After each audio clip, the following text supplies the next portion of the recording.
Okay. Um, with that, I am going to start the meeting. This is the Pedestrian Safety Advisory Board meeting for February 12th, 9 a.m. via Zoom. Just making note of those in attendance currently, Mayor Annette Romano, Christine Bugle, Dr. Burton, Brian Gilfeder, Mayor Epstein, myself, and Sergeant Barbosa. So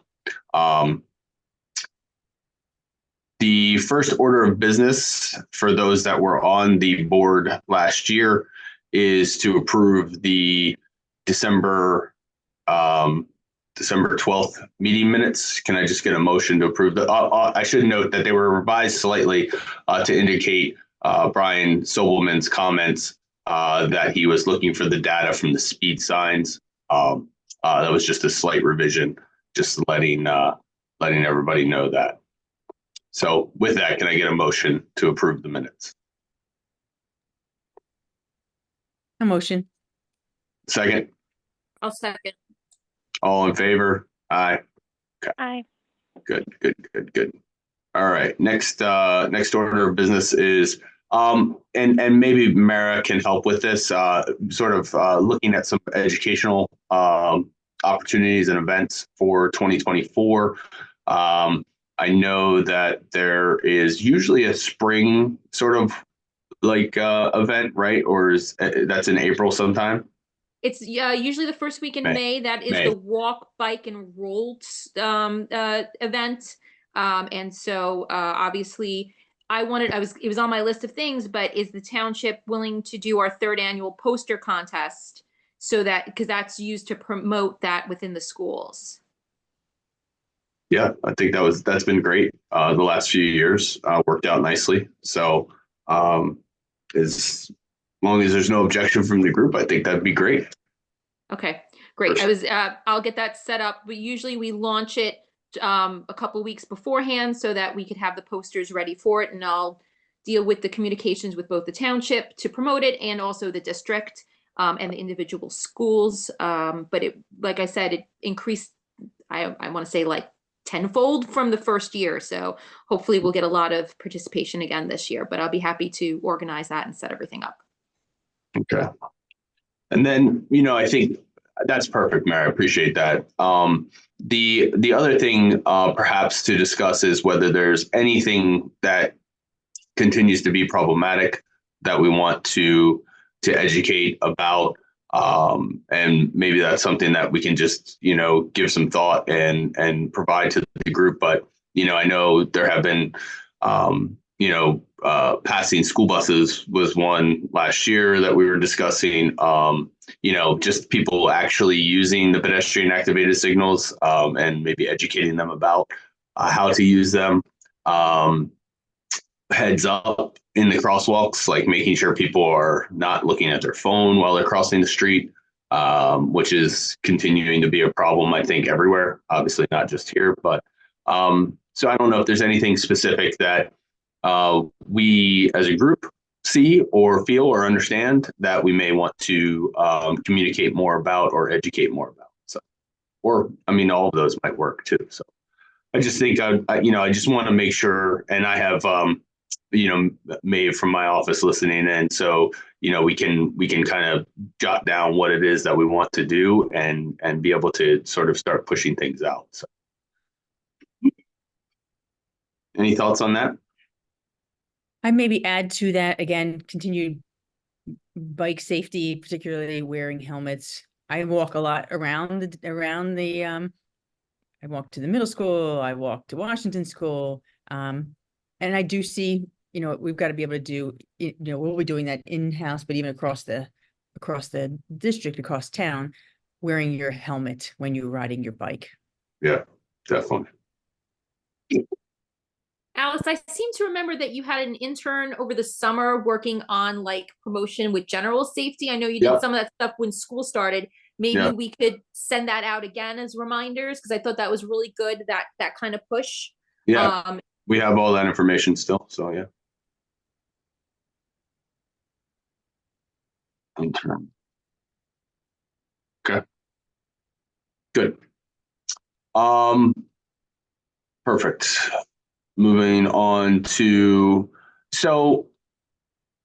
and I just want to, obviously part of this group's function is to provide recommendations to the township committee of, whether it's minor things that, we want to improve upon or larger items. So I had put back on the agenda the Short Hills train station project.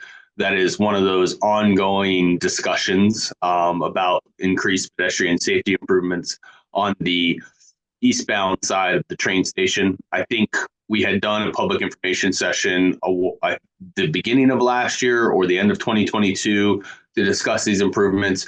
And we had included the westbound side, which I think was a little bit of the dagger, so to speak, in the project. Is there any interest from the PSAB to recommend those improvements, especially with the imminent sort of construction of Woodland Road happening? I believe that project will start sometime this year and early 2024. So I don't know if it makes some sense to sort of bring that up again. And so I just wanted to put that on for discussion with the group.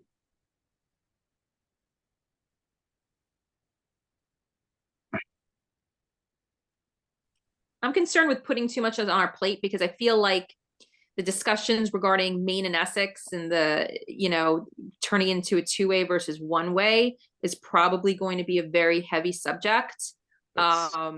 I don't want to say controversial, but I'll say it this upcoming year. And I feel like that maybe should be our focus. And because the Short Hills one also already triggered some of that, maybe for this year, since we have a committee that's looking into that, maybe that's just something we just put on the back burner for next year. But that's just my thoughts on it.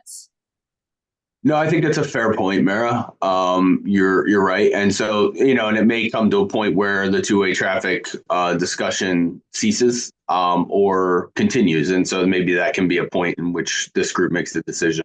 But I think you're right. I think the focus on two-way and what that does as it relates to pedestrian safety is probably our larger focus this year.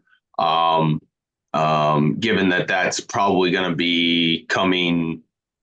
We have a meeting on Wednesday about two-way with that subcommittee. And so I imagine that there will probably be another public information session beginning of March with regard to two-way. So I think, and I think that, the participation of this group in any way that we can will be important too, to make sure that, the thoughts and insight from the Pedestrian Safety Advisory Board is brought forward in those public information sessions or when it's presented to the Township Committee or whatever. So I agree. That's fine. Just thought I'd put it out there and also just make sure nobody forgets that it's still out there. Alex, was there something specific in that project of which there was some type of safety concern? My thinking is only as you're mentioning, is if the construction is imminent, does that need to be on our radar prior to or versus afterward? Well, yeah. So and again, it might be, again, to Mara's point is talking about that as well as everybody going through construction with the development may just, set it off. But as you recall, this group had reviewed the pedestrian safety plan for the Woodland project. And so there are certain things that they need to achieve as well up there with that project. But this is, what started this was, this project has been talked about for the last 4 years, essentially, where, there's just a big wide road up there and a lot of pedestrians crossing and a lot of disorganized traffic flow. And it is a little bit of some chaos up there. And so it was more about organizing that area and making sure that it was, one of the things was closing off one of the entrance exits to lot 3 so that, it was, understood that, you're in and out of one place. There were a couple of different things, but again, it might be something that gains a lot more attention too once you have additional pedestrians and people living in that area, and a desire to have more safe crossing and pedestrian friendly infrastructure. So, all right. You could put back So those bollards though. what's that? Maybe we could put back some of the temporary bollards that used to be up there to assist. Yeah, I don't see any issue with Till that, we Chief. figure out what's going on with the construction and all that. Before Yeah. we put up something permanent. Yeah, I don't see any issue with that. If those the stickum bollards, the post bollards that were up there, I think did provide some least attention and pedestrian safety. So I agree with that. I think that should be done. With that, we're going to go to public comment, which we do not have anyone from the public in this meeting at this point. So we will move on to reports of the group. So first and foremost is Mayor Romano. I don't know if you have anything that you wanted to bring up. I know first time on the PSAB meeting here. So. Yeah, no, good morning, everybody. I'm happy to be here. It looks like this group's been doing a lot of great work, and I agree on all the points you made about, safe crossings. I don't even think people are aware of the buttons that are there to cross streets. They don't even see it. What Christine said earlier about the helmets, I agree 100%. I see people, I guess it's like our younger adults, they don't wear helmets. They just don't wear helmets. So I'm just listening and trying to understand the group a little bit more, but thank you. I don't really have anything to report. Okay. Thanks, Mayor. Thank you. I also don't have a lot to report at this time, with the exception of, and this might come up in Christine or Sergeant Barbosa's report, but we are moving forward the Lackawanna improvement for that pedestrian activated crosswalk.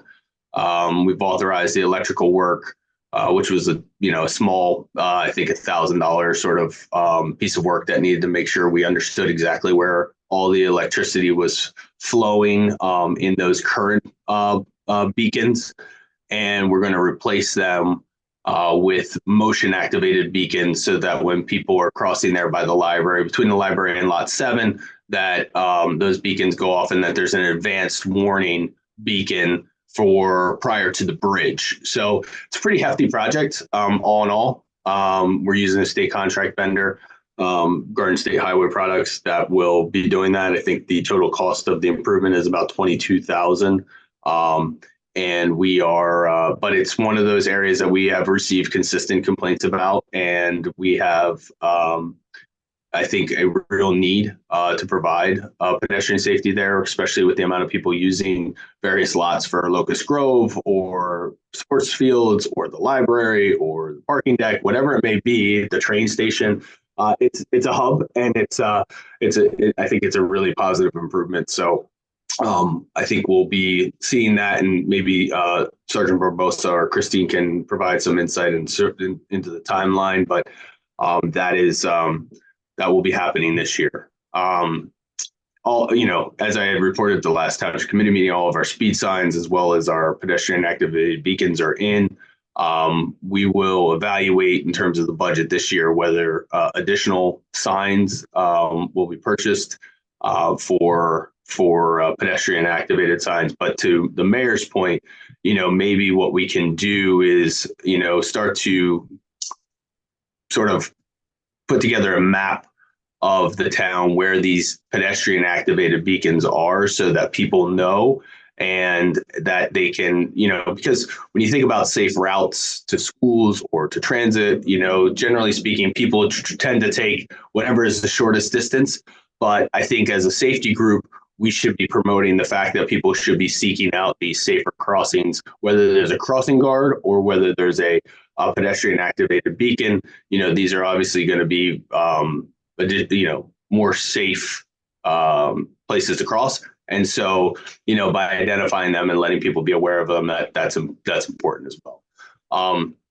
The other thing that I will share with the group outside of once we've distilled the data a little bit more. But we did do a quick look at the last 5 years of pedestrian crashes in the town, just to sort of get a heat map of where these things are occurring. And Maeve has been able to sort of produce a Google map with the locations, so that you can see various spots that and again, Short Hills train station might be one. I haven't really like dove into the data yet, but certainly would like to share that with the group so that everybody's aware of that, and then continue that practice moving forward, so we have that information moving forward. So. And Alice, where is it? How can you see it? So it's on Google Maps. Yeah, so we just pinpointed the various locations of the pedestrian crashes, just so that you can kind of see where. But again, we haven't finished it because I think there's a little bit more information that we want to drill down into. But it's essentially right now all it is just a location of each pedestrian crash in town for the last 5 years. Yeah, but how would I access it? So it would just like that's the map. Like we send you the map with the pinpoints on it. Yeah. Okay. And then we'll have a spreadsheet supporting that as well. So you'll be able to see it. Yeah. So once we sort of finalize that document, we'll get it out to the group just so that. Yeah. Okay. All right. That's it for me. I think I'm gonna move on to the next person, which is Police Chief Brian Gilfeather. Morning. Morning. I just want to update on a couple things. We did a radar detail on Wyoming a couple weeks ago. It's turned out very well. We're doing one on Glen this week, so be careful speeding out there, or don't speed. And then Sergeant Barbosa is going to give a couple updates on where the actual speed signs are, and where we had a couple speeding complaints over the past couple of weeks. We put out the speed boxes and we got results from that. Thanks, Chief. Sergeant. Good morning, everybody. Morning. So I'll start with from last meeting. We had somebody mentioned that there was a pedestrian light that was off or not working correctly on Wyoming. So that's been repaired.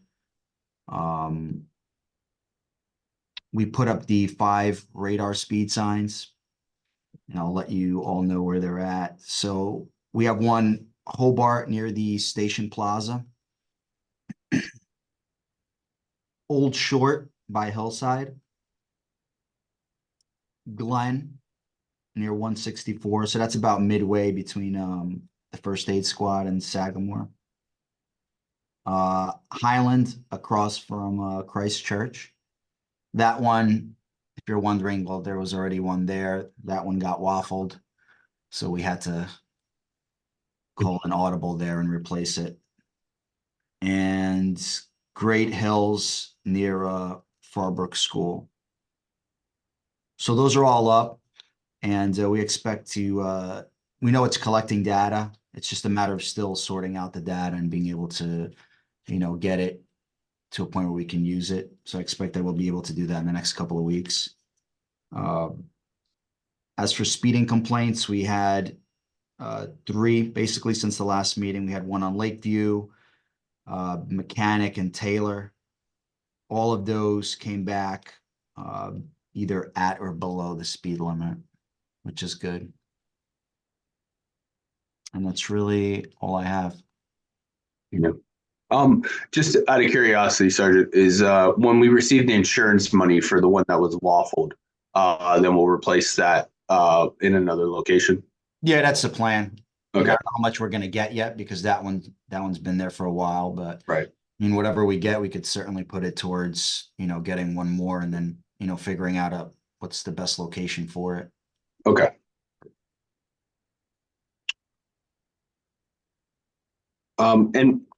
And just so everybody's aware on this group is like when they do the speed box, what they're doing is they're looking at the whole data set, and then they provide what is the 85th percentile of the speed on that street. And that 85th percentile is what we use to determine whether there is an actual speeding issue or whether it's just that perception. You see a car one time go 40 miles an hour and you assume that they're speeding, but generally speaking, the road is operating at a 25 or 26 mile an hour, 85th percentile.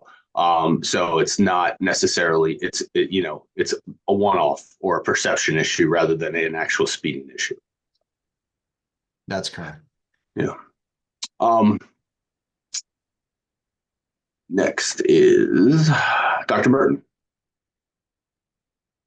Thanks. Good morning.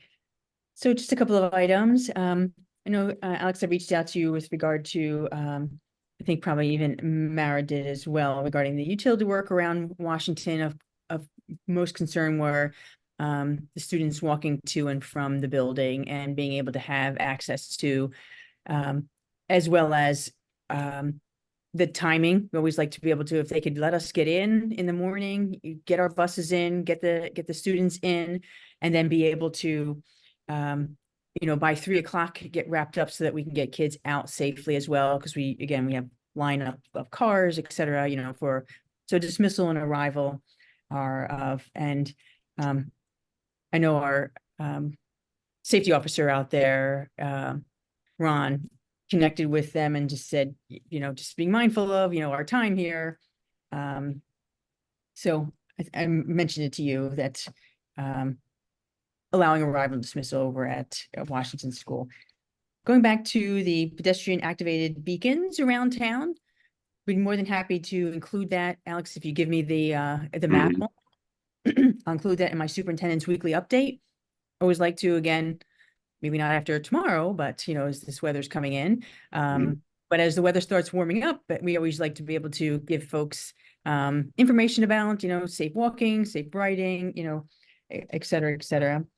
So along those lines, next week, February break, schools are closed, just as an FYI. And with all of the snow arriving, we anticipate a snow event. I don't know that we'll get away with a delayed opening, potentially a closure, but we'll be monitoring. Timing's going to be tough. Timing's going to be tough tomorrow. Yeah, we've got a lot of, mostly during the day. So if we get them in, the concern is always getting them home safely. Well, yeah, it changed very quickly too. I thought it was going to be like about an inch, and then all of a sudden it was 3 to 5 at this point. Could be 7. So understood. As far as the construction goes, so it's my understanding, just to provide an update, is that PSC&G is only doing now services to those homes along Willow and Spring Street. So it's sort of, they're marching up, the road, and they are only doing single services rather than a trench or these major repairs. I had emailed your concern directly to Eric Adams, who is the area manager, as well as the government relations individual at PSC&G. So they are, his response to me was, well, he didn't respond to that specific concern, which I'll follow up with him, but they are just upgrading the main street, which will continue for a while yet, which is a trench job. But they're keeping both lanes of traffic open, and then they're just replacing the services on Willow and Spring. I anticipate that they'll be out of there mid-February, so we're getting there, and then we'll be meeting with them. There will be a whole other layer to this, which will be the repaving of all of these roads in the springtime. So, but that's good news. That they'll eventually be done in there, probably within the next few weeks here. There will be one, but with the Spring and Milburn Avenue intersection will be impactful, but we've told them that work needs to be done at night, so that will not have any impact on the schools or hopefully any of the businesses downtown. So thank you. Thank you, Dr. Burton. Christine? Burton?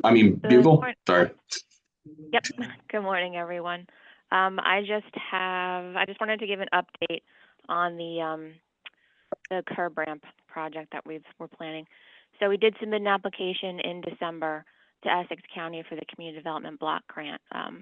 This year, the application is going to include ramps along Hobart and Coniston, which we've been talking about for a while, Hobart and North Hobart and South Terrace, Hobart with Taylor Road North, Blaine and Church, Blaine and Rector, and then Ridgewood and Ivy. So all the ramps that we've been talking about that needed improvement will be included in that application. Typically we get around 35,000, but we've discussed alternating years with Essex County so that we can get a larger grant every other year. So this year we submitted for just under 80,000. So hopefully that goes through. And then everything right now, we're just doing our planning for all of our upcoming road projects. Yeah. And so the same schedule in terms of our road projects for 2024 is that we plan on, having an early bond issuance, or putting a bond in front of the township committee for these 2024 road improvements that will then allow us to schedule work to be done over the summer, barring any major hiccups like we experienced on Fairfield Drive. That should all work out. The other thing that Christine and I have been working on the last week is getting our comments back to the DOT for our Safe Routes to Schools grant. So that is moving now, moving forward. We've provided our comments as well as all the other people that are involved in this project, DEP, DOT themselves, various divisions of DOT. Provide their comments back on the proposal from NV5, who is going to act as the construction manager and engineer on the job. Once that, I had expressed in this group previously my concern over the price of that contract. Had a discussion directly with the Department of Transportation to ask about that. And they said that it really has to do with the hours of work and what kind of work they're doing. And so like our review and our questions were, there's no historic issues up there, so there's no reason to have historic review, different things like that to ensure that the contract with NV5 is as buttoned up as possible. The other concern I had was whether that money is directly, whether we have to front that money. Because it's a large dollar amount and not something we anticipated when we went out for the grant of $600,000.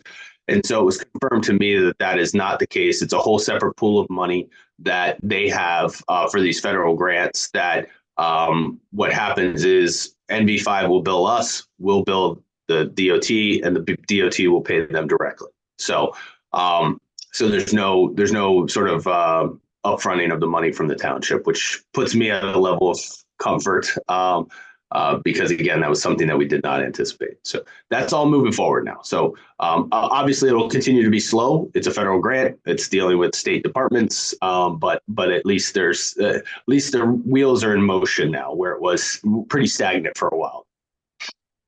Just wanted to provide that update.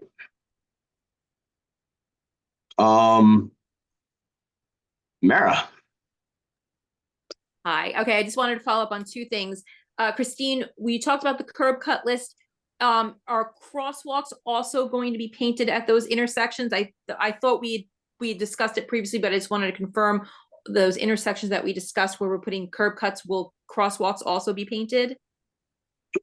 Wherever we're reconstructing the curb ramps, we will be striping in crosswalks. Okay, great.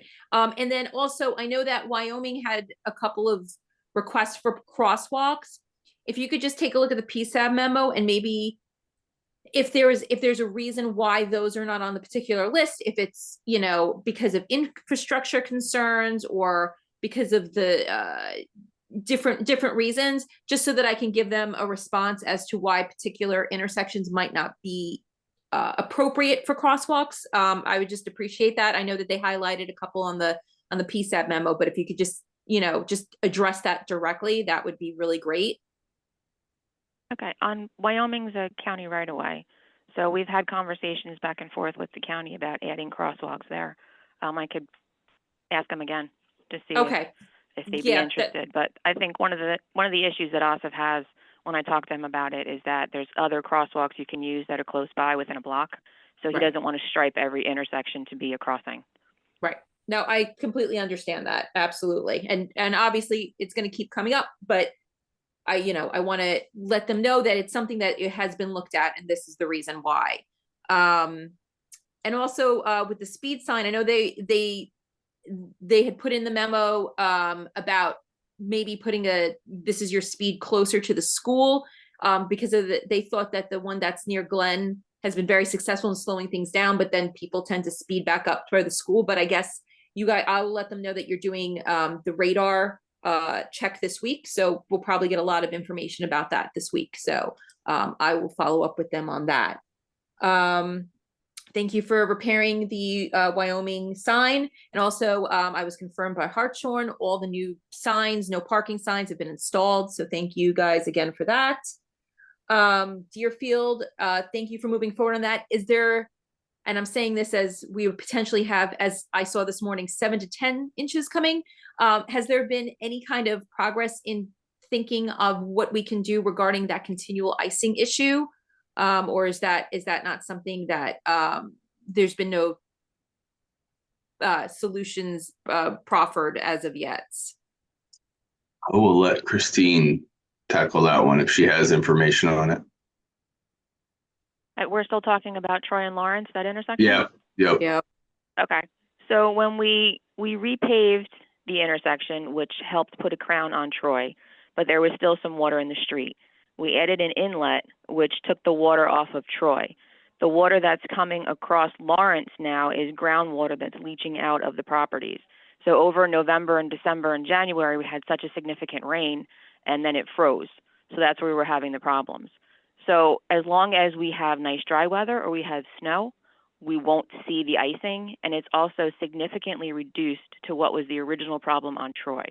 So even though we're aware of it, we can't address it right now. It's going to take a road project. We need to put in under drains and that kind of thing. So Gotcha. We do have it on the radar to do road work up there to address it, but at this point, it's not such a significant safety problem where it was like it was on Troy. Right. Okay. All right. Great. Thank you so much for that. Yeah, that'll take a road reconstruction project of Florence, it sounds like. So. Right. Which we're not advocating for at all during school time. Glenwood, I'm following up on the light issue. Did you guys find out whether or not the developers did put in those lights on the pathway as they were supposed to? Oh, you're talking about the path behind Glenwood. Yep. I have not found that out. Okay. Let me Okay.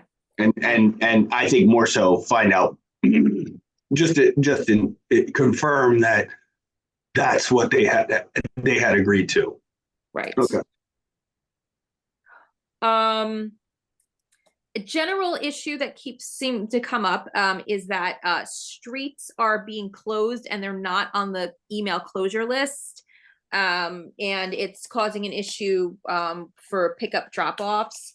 At my meeting, there's specifically, apparently there was, within the past couple months, there was closures on Troy to Athens and Troy Lane, which, obviously wasn't communicated ahead of time. So I know a lot of times you guys don't get heads up with these things.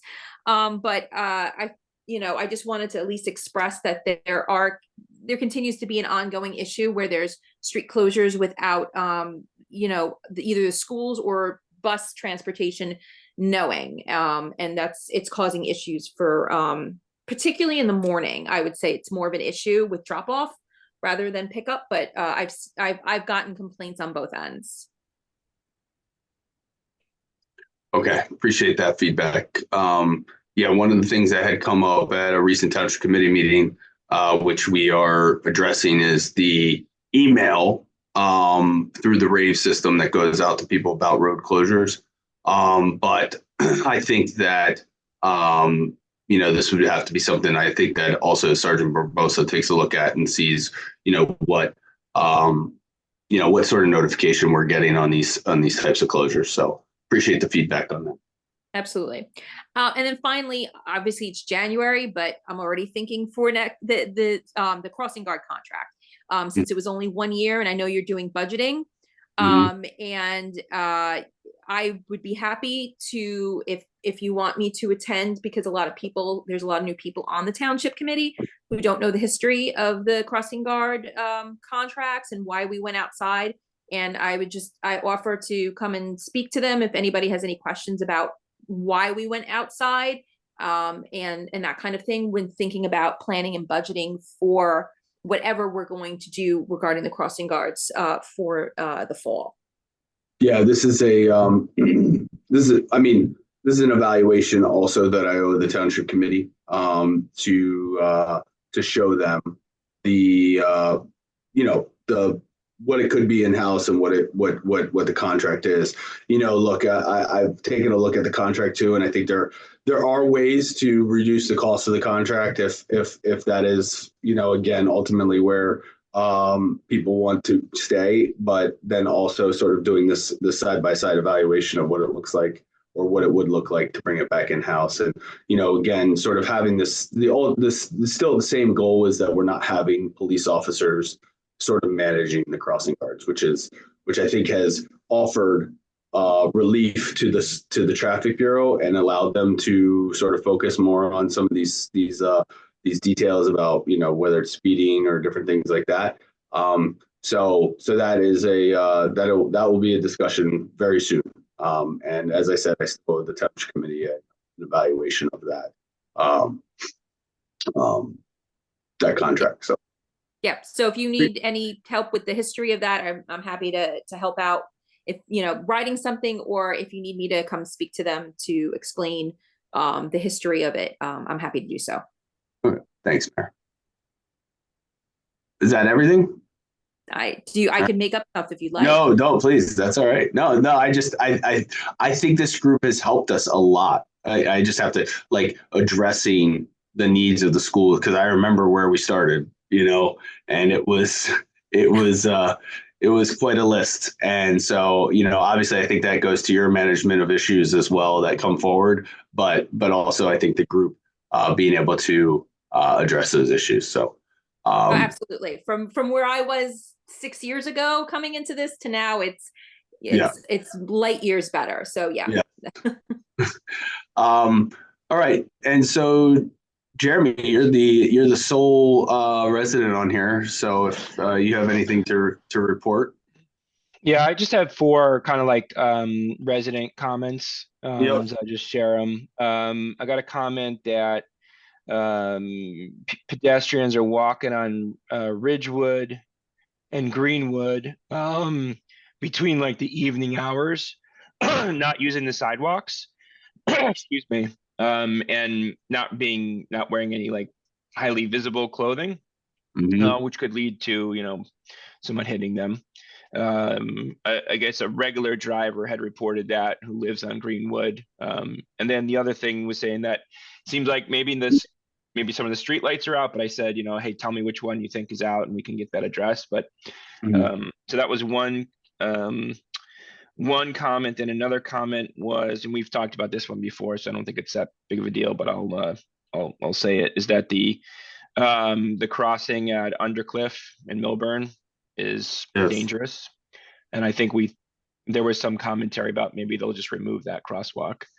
And then the UPS truck that parks on Whittingham blocks kind of regularly blocks the sidewalk because it'll back into behind the UPS building.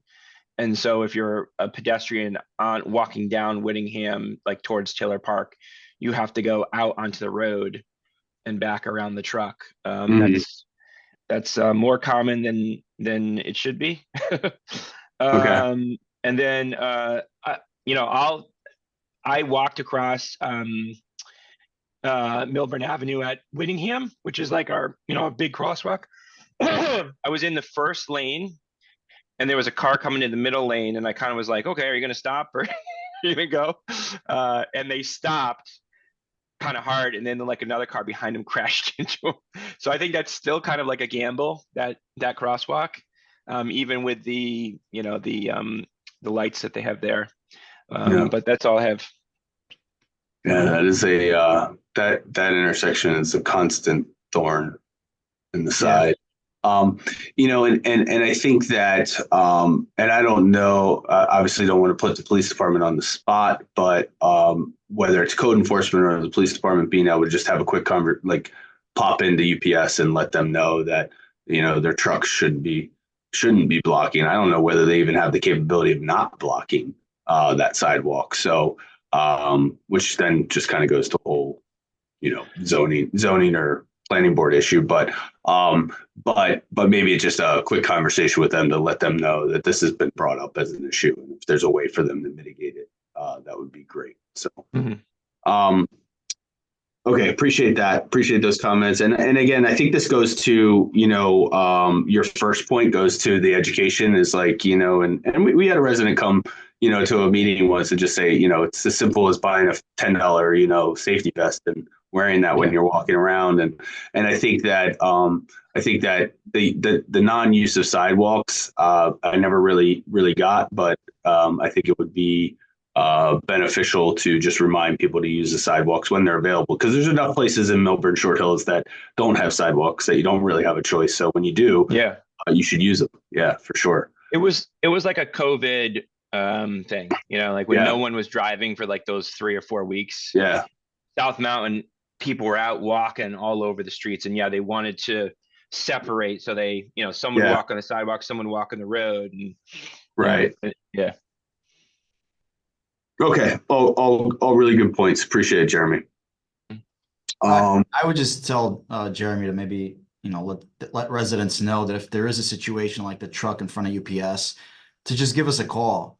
Okay. Let's go check it out right there and then, because, just taking a mental note of it, because we need to be there. Right. When that truck is there to kind of, have that conversation with UPS and address it at that moment. So call the local number, like don't call 911, right? Yeah, you could call dispatch, just let them know, hey, there's a truck that is parked illegally in front of UPS. We'll go there, we'll check it out.